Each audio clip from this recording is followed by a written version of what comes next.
కథాభారతి శ్రోతలకు సుస్వాగతం.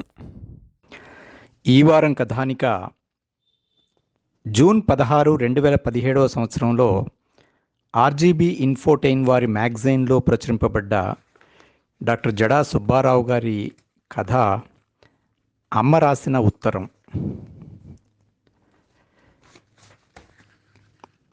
ప్రేమించడమే కాదు, బాధ్యతని గుర్తు చేసే లక్షణం ఉన్న తల్లి అమ్మ రాసిన ఉత్తరంలో కనిపిస్తుంది. సమాజంలో అనేక ప్రలోభాలకు, ప్రభావాలకు లోనయ్యే పిల్లల్ని తల్లులు కూడా ఈ విధంగా సరిదిద్దే అవకాశం ఉందని స్ఫురిస్తుంది.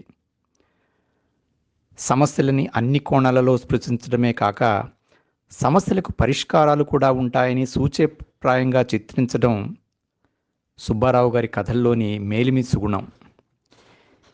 మానవ సంబంధాల్లోని వైరుధ్యాలను, సమాజంలోని సంక్లిష్టతలను తన కథల్లో చర్చకు పెడతారాయన.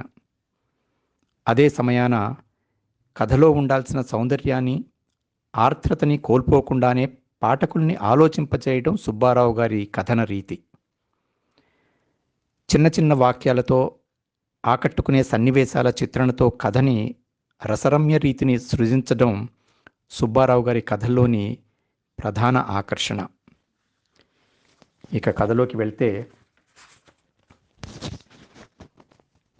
భారతమ్మకి మనసంతా దిగులుగా ఉంది. తనలో తనే మాట్లాడుకుంటోంది. కొడుకు పుట్టిన 5 ఏళ్లకి కరెంటు వైర్లు బిగించడానికి స్తంభం ఎక్కిన భర్త కళ్ల ముందే కరెంట్ షాక్కి గురై మరణించాడు. కొడుకుని చూసుకుంటూ ఆ షాక్లోంచి ఇప్పుడిప్పుడే తేరుకుంటున్న ఆమె కష్టపడి పెంచుకున్న ఆ కొడుకు కూడా చదువుల పేరుతో దూరం అవుతుండటంతో తట్టుకోలేకపోతోంది. భర్త పోయాక కూలి పనులు చేస్తూ కష్టపడి ఒక్కగానొక్క కొడుకుని పెంచి పెద్ద చేసింది. ఇప్పటిదాకా ఉన్న ఊళ్ళోనే చదివాడు కాబట్టి కళ్ళ ముందే తిరిగాడు. ఎప్పుడూ వాడు లేని లోటు తెలియలేదు. 10వ తరగతి మంచి మార్కులతో పాస్ అయ్యాడని పట్నంలో ఉన్న కాలేజీ వాళ్ళు మెరిట్ సీట్ ఇచ్చారు.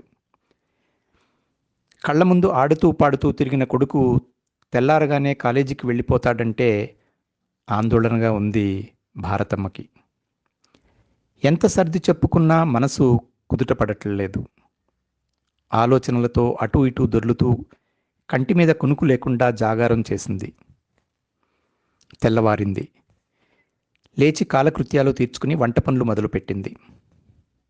మళ్ళీ ఎన్ని రోజులకి ఇంటికొస్తాడో, అక్కడ భోజనం ఇంట్లో ఉన్నట్లుగా ఉంటుందో ఉండదో అనుకుంటూ కొడుకు ప్రజ్వల్కి ఇష్టమైనవన్నీ చేయాలని ఆరాటపడసాగింది. పనులన్నీ అయ్యాక ప్రజ్వల్ని నిద్రలేపింది. ఒళ్ళంతా తడిమి నుదుటిపై ముద్దు పెట్టుకుని, బాబూ త్వరగా తయారవ్వు, బస్సుకి వేళవుతోంది అంది. అమ్మా, నన్ను పంపించేస్తావా అన్నాడు ప్రజ్వల్. భారతమ్మ ప్రాణం విలవిల్లాడింది. కళ్ళల్లో నీళ్లు సుడులుగా తిరగసాగాయి. అయినా అవేమీ కనపడకుండా, అదేంట్రా నాన్న అలా అంటావు? నువ్వు బాగా చదువుకుని మంచి ఉద్యోగం చేస్తే మన బాధలన్నీ తీరిపోతాయి. నీ తల్లి పడే కష్టం నువ్వు పడకూడదనే కదా ఇష్టం లేకపోయినా నిన్నంత దూరం పంపుతున్నాను. లేచి త్వరగా తయారవ్వు. ఆపుకుందామనుకున్న ఆగని కన్నీళ్లను ఆపే ప్రయత్నం చేస్తూ బయటికి వచ్చింది. తల్లి వెనకాలే వచ్చిన ప్రజ్వల్ తల్లిని సమీపించి, మరి నేనెళ్ళిపోతే నువ్వు ఒక్కదానివే ఎలా ఉంటావమ్మా అన్నాడు. ఏం చెప్పాలో అర్థం కాలేదు భారతమ్మకి. కాసేపటి తర్వాత, నా బాధ గాని నా ప్రేమ గాని నిన్నిక్కడే ఆపేస్తే నీకు మంచి భవిష్యత్తు ఉండదురా. బంధాలు బలీయంగానే ఉంటాయి. వాటిలోనే మనల్ని మనం చూసుకుని తృప్తి పడకూడదు. భవిష్యత్తు కూడా చూసుకోవాలి చెప్పి స్నానానికి నీళ్లు పెట్టి వచ్చింది. స్నానం చేసి చక్కగా తయారై భోజనానికి కూర్చున్నాడు. ఒక్కొక్కటే కంచంలో వేయసాగింది భారతమ్మ. ఇదిగో, ఈ బంగాళాదుంప కూడా నీకిష్టమని చేశాను. ఈ పప్పుచారులో వేపుడు నంజుకుని తినడం నీకిష్టం కదా, కడుపు నిండా తిను అంటూ కొసరి కొసరి వడ్డించింది. అన్నం తింటున్న కొడుకుని ఆప్యాయంగా చూసుకుని తనలో తానే మురుసుకుంది కాసేపు.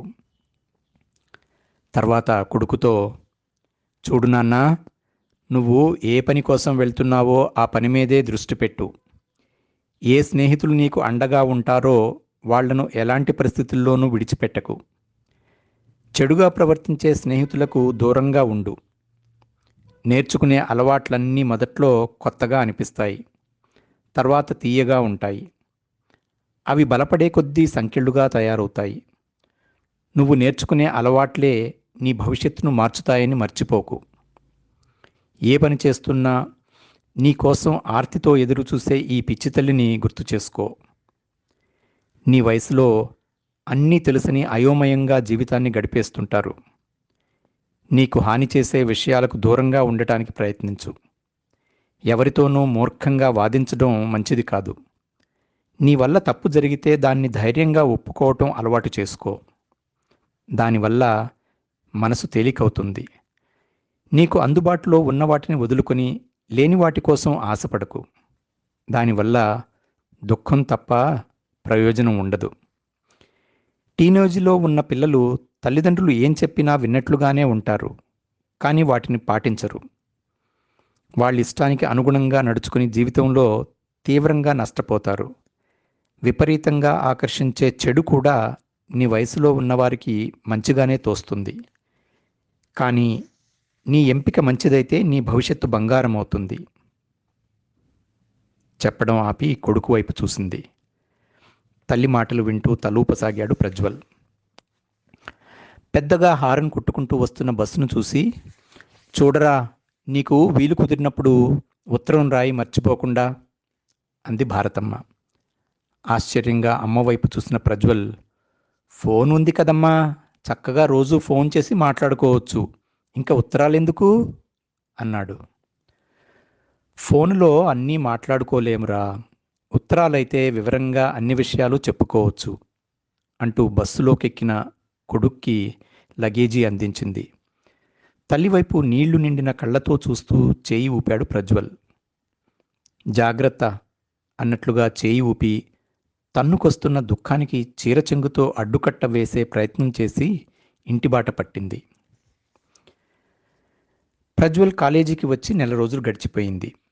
అమ్మను గురించిన ఆలోచనలతో రోజులు ఎలా గడిచాయో కూడా తెలియలేదు. హాస్టల్లో ఉండటం అలవాటు లేక రాత్రిపూట సరిగా నిద్రపట్టేది కాదు. అర్ధరాత్రి మెలకువ వచ్చి అమ్మ కోసం వెతుక్కునేవాడు. తనకిచ్చిన రూము, తన ఉన్న రూమ్మేట్స్తో కూడా కొత్తగా బెరుకుగా ఉండేవాడు. రోజులు గడిచే కొద్దీ రూమ్మేట్స్ ఇద్దరితోనూ మంచి స్నేహం కుదిరింది. ఒకరికొకరం అన్నట్లుగా క్లాసుకెళ్ళినా, మెస్కి వెళ్ళినా, సాయంకాలం క్యాంటీన్కి వెళ్ళినా కలిసే వెళ్ళటం, క్లాస్ పుస్తకాలు ఇచ్చిపుచ్చుకోవటం, తెలియని విషయాల గురించి చర్చించుకోవటం, కొంచెం ఆలస్యంగా నిద్రపోవటం అలవాటైంది. స్నేహితులిద్దరూ వెంటే ఉండటంతో అమ్మ మీద దిగులు తగ్గడం ప్రారంభించింది.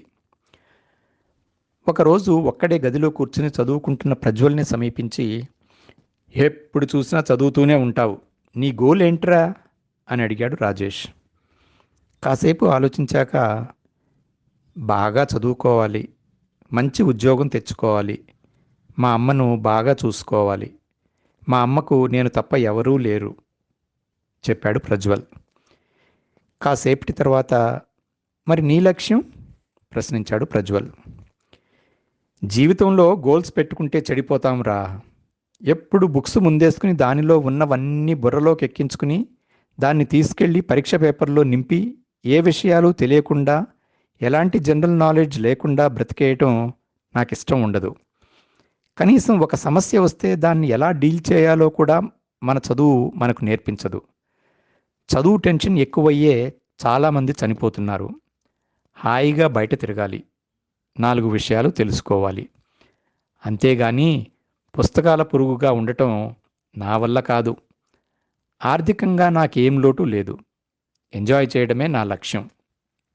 తిన్నామా, తిరిగామా, పడుకున్నామా, ఇంతే ప్రస్తుతానికి అన్నాడు.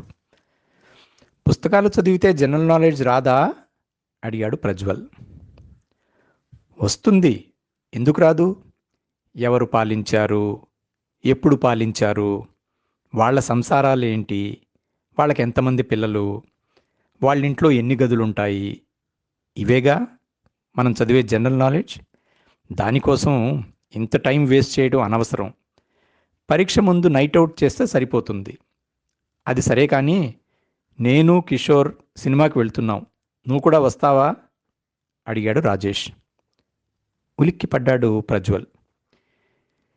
బయటికి వెళ్ళాలంటే లీవ్ అప్లై చేయాలి, వార్డెన్ పర్మిషన్ రావాలి, వీడెలా బయటికి వెళ్తాడు అని మనసులో అనుకుని, వార్డెన్ పర్మిషన్ ఇచ్చారా అని అడిగాడు ప్రజ్వల్. పర్మిషన్ మనకెందుకురా, ఎవరూ చూడకుండా బిల్డింగ్ వెనకున్న గోడ దూకి కొంచెం దూరం నడిస్తే ఊరిలోకి వెళ్తాం. ఆ తర్వాత ఏ ఆటోనో పట్టుకుని సినిమాకి వెళ్తాం. అదయ్యాక బిర్యానీ బీరు కానిచ్చేస్తాం. మధ్య మధ్యలో సిగరెట్ పొగను రింగు రింగులుగా గాలిలోకి వదిలితే ఆ మజానే వేరు కదా. అయినా ఆ ఆఖరి దమ్ములో ఉండే కిక్కే వేరబ్బా అన్నాడు పైన సీలింగ్ వైపు చూస్తూ. నీకు బీరు సిగరెట్ అలవాటు కూడా? ఆశ్చర్యంగా మధ్యలోనే ఆపేశాడు ప్రజ్వల్. నీకు నమస్కారం రా బాబు, దండం పెడుతూ తనలో తానే నవ్వుకున్నాడు రాజేష్. మరి వచ్చేటప్పుడు వదలకుండా ఇంకాస్త అయోమయంగా అడిగాడు. ఎలా వెళ్ళామో అలాగే వస్తాం అన్నాడు కాలర్ ఎగరేస్తూ. సినిమా చూసి వచ్చేటప్పుడు రాత్రి అవుతుంది కదా, మీరు తోటలోంచి గోడ దూకటానికి వచ్చేటప్పుడు ఏదైనా కరిచినా ఎవరైనా చూసినా సస్పెండ్ చేస్తారు కదరా అన్నాడు. నీకు మాత్రమే వస్తాయిరా ఇలాంటి డౌట్లు, టైం వేస్ట్, వస్తావా రావా గద్దించినట్లుగా అడిగాడు రాజేష్. చెప్తా కానీ మీ ఇంట్లో తెలిస్తే బాధపడతారు కదరా అన్నాడు. ఇంట్లో చెప్తారా ఏంటి చేసేవన్నీ? నా కొడుకు బుద్ధిగా చదువుతున్నాడనే భ్రమలో పాపం తల్లిదండ్రులుంటారు. వాళ్ళని అలాగే ఉండనిద్దాం, మన ఎంజాయ్మెంట్లో మనం ఉందాం, దేని దారి దానిదే. పెద్ద జీవిత సత్యం చెప్పినట్లుగా ఫోజు పెట్టి, ఇంతకీ నువ్వు వస్తావా రావా అన్నట్లుగా ప్రజ్వల్ వంక సమాధానం కోసం చూశాడు రాజేష్. రానన్నట్లుగా తలోపడంతో ఒక్కడినే రూమ్లో వదిలేసి ఇద్దరూ బయటికి వెళ్ళిపోయారు. ఒక్కడికే నిద్ర పట్టక చాలాసేపు కారిడార్లో తిరిగాడు ప్రజ్వల్. వాళ్లతో వెళ్తే బాగుండేది అని చాలాసార్లు అనుకున్నాడు. మన అలవాట్లే మన భవిష్యత్తును నిర్ణయిస్తాయని అమ్మ చెప్పిన మాట గుర్తొచ్చి ఆగిపోయాడు. రాజేష్ కిషోర్లిద్దరూ దాదాపుగా ఇవే పనులు చేయడానికి అలవాటు పడ్డారు. ఎవరూ చూడకుండా, ఒకవేళ సెక్యూరిటీ ఎవరైనా చూస్తే వాళ్ళకి డబ్బులిచ్చి మేనేజ్ చేసి బయటికెళ్ళి వెళ్ళేవారు. వస్తూ వస్తూ బిర్యానీ ప్యాకెట్లు, సిగరెట్ ప్యాకెట్లు, బీర్ బాటిల్స్ కూడా వెంట తెచ్చుకునేవారు. అవి హాస్టల్లోకి తెచ్చినట్లుగా తెలియకుండా జాగ్రత్త పడేవారు. వాళ్ళిద్దరూ ప్రజ్వల్ ముందే కూర్చుని తాగుతూ తింటూ కబుర్లు చెప్పుకునేవారు. క్లాస్లో ఉన్న అమ్మాయిల గురించి, వాళ్ళు వేసుకొచ్చే డ్రెస్ల గురించి, వాళ్ళ మాట తీరు గురించి, వాళ్ళిద్దరికీ నచ్చిన హీరోయిన్ల గురించి ఇష్టం వచ్చినట్లుగా మాట్లాడుకునేవారు. మధ్యలో బిర్యానీ తినడానికి ప్రజ్వల్ని కూడా పిలిచేవాడు రాజేష్.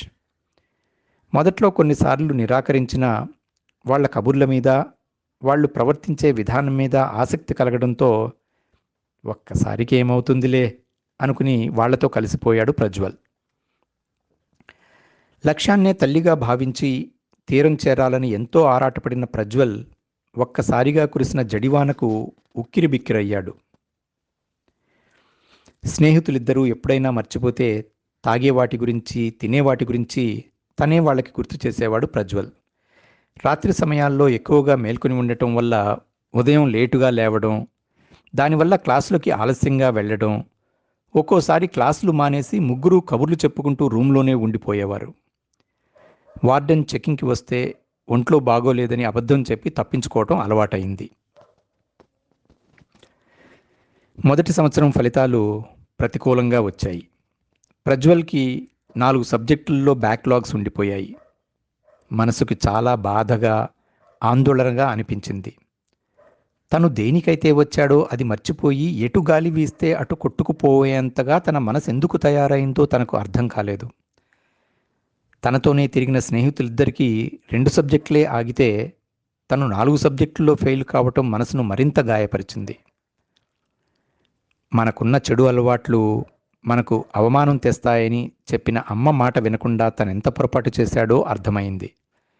ఒక్కడే గదిలోకి వచ్చి దిగులుగా కూర్చున్నాడు. అమ్మ గుర్తొచ్చింది. దుఃఖం తన్నుకొచ్చింది. ఫోన్ చేద్దామనుకున్నాడు. కానీ ఉత్తరం రాయమని చెప్పిన అమ్మ మాట గుర్తొచ్చి ఆ ప్రయత్నం విరమించుకున్నాడు. టేబుల్ మీదున్న పెన్ను పేపర్ తీసుకుని రాయడం మొదలుపెట్టాడు. అమ్మా, ఈ కొడుకు ఈ కొడుకు మీద నువ్వు పెట్టుకున్న నమ్మకాన్ని వమ్ము చేసినందుకు నన్ను క్షమిస్తావు కదూ? నాన్న పోయాక నేనే లోకంగా బతికావు. అనుక్షణం నా కోసమే తపించావు. పొంగుకొస్తున్న బాధను అదిమిపెట్టి ఇంత దూరం నన్ను పంపించావు. నీ మాటను దాటకుండా 6 నెలలు చక్కగా చదువుకున్నాను. కానీ వ్యక్తి మీద పరిసరాల ప్రభావం ఎంత ఉంటుందో నీకు తెలుసు. ఒక్కసారికి ఏమవుతుందిలే అని మొదలుపెట్టిన కొత్త అలవాట్లన్నీ నన్ను దారుణంగా చుట్టుముట్టాయి. వేటికైతే నేను దూరంగా ఉండాలని కోరుకున్నానో వాటికి నేను బానిసగా మారిపోయాను. మన జీవితాన్ని మనమే శాసించేలా చేసుకోవాలని చెప్పేదానివి నువ్వు. కానీ నా అలవాట్లు నన్ను శాసించడం మొదలుపెట్టాయి. పిల్లలు ఎదిగే వయసులో అన్ని విషయాలు తల్లిదండ్రులతో పంచుకోరు. వాళ్ళ వ్యక్తిగత విషయాలను పంచుకోవడానికి స్నేహితుల్ని ఆశ్రయిస్తారు. ఆ క్రమంలో తప్పులైనా ఒప్పులైనా అవి స్నేహితుల మధ్యలోనే ఉంటాయి తప్ప తల్లిదండ్రుల వరకు చేరవు. తప్పో ఒప్పో నాకు తెలియదు. జన్మనిచ్చిన తల్లివి. నిన్ను మోసం చేయలేక నేనున్న పరిస్థితి నీకు రాస్తున్నాను. చదువుకునే వయసులో నేర్చుకున్న తాగుడు నేను పట్టుబడేలా చేసింది. దాని ఫలితం 1 నెల రోజులు నన్ను సస్పెండ్ చేశారు. ఈ విషయం నీకు చెప్తే బాధపడతావని స్నేహితుడి ఇంట్లో తలదాచుకున్నాను. క్లాసులు మానేసిన దాని ఫలితం నేను పరీక్షల్లో తప్పేలా చేసింది. ఇప్పుడు నా ముందున్నవి 2 దారులు. నీకు నా ముఖాన్ని చూపించలేక ఆత్మహత్య చేసుకోవటం, లేదా నా అలవాట్లను మానేసి కష్టపడి చదువుకోవటం. ఆత్మహత్య చేసుకోవడానికి ధైర్యం చాలట్లేదు. అలాగని కష్టపడి చదువుకుందామంటే నా అలవాట్లను విడిచిపెట్టడం లేదు. మనసంతా గందరగోళంగా ఉంది. నువ్వే ఏదో ఒక దారి చూపించాలి. నాలో ధైర్యాన్ని నింపాలి. నువ్వు ఉత్తరం రాయమని ఎందుకు చెప్పావో నాకిప్పుడు అర్థం అవుతోంది. నా బాధ ఈ ఉత్తరం ద్వారా నీతో పంచుకుంటున్నందుకు నా మనసు కొంచెం ప్రశాంతంగా ఉన్నా నా ప్రవర్తనతో నిన్ను మరింత బాధ పెడుతున్నట్లుగా అనిపిస్తుంది. నీ సమాధానం కోసం ఎదురు చూస్తుంటాను. ఇట్లు ప్రజ్వల్. రాయడం పూర్తయ్యేసరికి కళ్ళల్లో నీళ్లు తిరిగాయి. నిర్లిప్తతతో 4 రోజులు గడిచాయి. ఆ ఉత్తరం అమ్మకి చేరిందో లేదోననే ఆందోళనతో మనసు దిగాలుగా అయిపోయింది. ఒకవేళ చేరితే ఉత్తరం చదివాక అమ్మ తన గురించి ఏమనుకుంటుందో అనే భయం ఒకచోట నిలవకుండా చేశాయి. ఏదేమైనా తను అమ్మను ఘోరంగా మోసం చేశాడు. అమ్మ నమ్మకం మీద దెబ్బతీశాడు. అమ్మ దగ్గర నుంచి వచ్చే ఉత్తరం కోసం కళ్ళు కాయలు కాసేలా ఎదురు చూశాడు. వారం తర్వాత అమ్మ దగ్గర నుంచి వచ్చిన ఉత్తరాన్ని విప్పి ఆతృతగా చదవసాగాడు. బాబూ, నీ ఉత్తరం చదివిన తర్వాత ముందు నీ గురించి బాధపడ్డాను. తర్వాత నీ భవిష్యత్తు గురించి ఆందోళన పడ్డాను. తర్వాత ఆలోచిస్తే నీలాంటి కొడుకుని కన్నందుకు గర్వపడ్డాను. నా మీద ప్రేమతో నీ బాధంతా నాకు చెప్పావు. నీ ఉత్తరం నాకు చేరేలోపు నువ్వు ఏదైనా అఘాయిత్యం చేసుకుంటే ఈ ఒంటరి జీవితం ఇంకెంత దారుణంగా ఉంటుందో ఊహించుకుంటే చాలా భయమేసింది. నిన్ను కోల్పోయిన బాధ నాకు లేకుండా చేసినందుకు సంతోషం వేసింది. అనాలోచితంగా నిర్ణయం తీసుకుని నన్ను బాధ పెట్టకుండా వ్యవహరించిన నీ వివేకాన్ని మెచ్చుకుంటున్నాను. నీ వయసు వాళ్ల మీద పరిసరాల ప్రభావం చాలా ఉంటుంది. నీ స్నేహితుడు చేశాడనో లేక నీకు నచ్చిన వ్యక్తి చేశాడనో వాటిని అనుసరించడానికి ఆసక్తి చూపిస్తారు. ఎవరెవరినో ఆదర్శంగా తీసుకుంటారు కానీ మీకోసం కష్టపడే తల్లినో తండ్రినో ఆదర్శంగా తీసుకోరు. మేమందరం మీ వయసును దాటి వచ్చాము. ఆ అనుభవాల తాలూకా ఆలోచనలతో మిమ్మల్ని దారిలో పెట్టాలని చూస్తాం. కానీ మేము చెప్పేదంతా మీకు విసుగ్గా అనిపిస్తుంది. మీ నాన్న చనిపోయాక నీకు ఉన్నట్టుండి ఫిట్స్ వచ్చాయి. కిందపడి గిలగిలా కొట్టుకుంటున్న నిన్ను చూసి నా ప్రాణం పోయినంత పని అయింది. అప్పటినుంచి నీకు ఏ చిన్న ఇబ్బంది వచ్చినా నిన్ను కంటికి రెప్పలా కాపాడుకుంటూ ఈ జీవితాన్ని గడిపేశాను. ప్రాణం పోయేంతగా చదివే చదువులు మనకొద్దు. ముందు ప్రశాంతంగా కూర్చుని ఏం చేస్తే నువ్వు నిలబడతావో ఆలోచించు. ఆలోచించిన దాన్ని ఆచరణలో పెట్టడానికి ప్రయత్నించు. చేసిన తప్పే మళ్ళీ మళ్ళీ చేయటం నీ అభివృద్ధికి ఆటంకంగా తయారవుతుంది. నీ దృష్టిలో ఏవి తప్పులుగా కనబడ్డాయో వాటిని వదిలిపెట్టు. నీతో పాటు ఉన్న స్నేహితులకు కూడా వాళ్ళ కోసం వాళ్ళ తల్లిదండ్రులు పడే బాధను వివరంగా చెప్పు. వాళ్ళలో కూడా మార్పు తీసుకురావడానికి ప్రయత్నించు. రేపు వాళ్ళు కూడా అవే తప్పులు చేసిన వాళ్ళ తల్లిదండ్రులకు గర్భశోకాన్ని మిగల్చకుండా చూడు.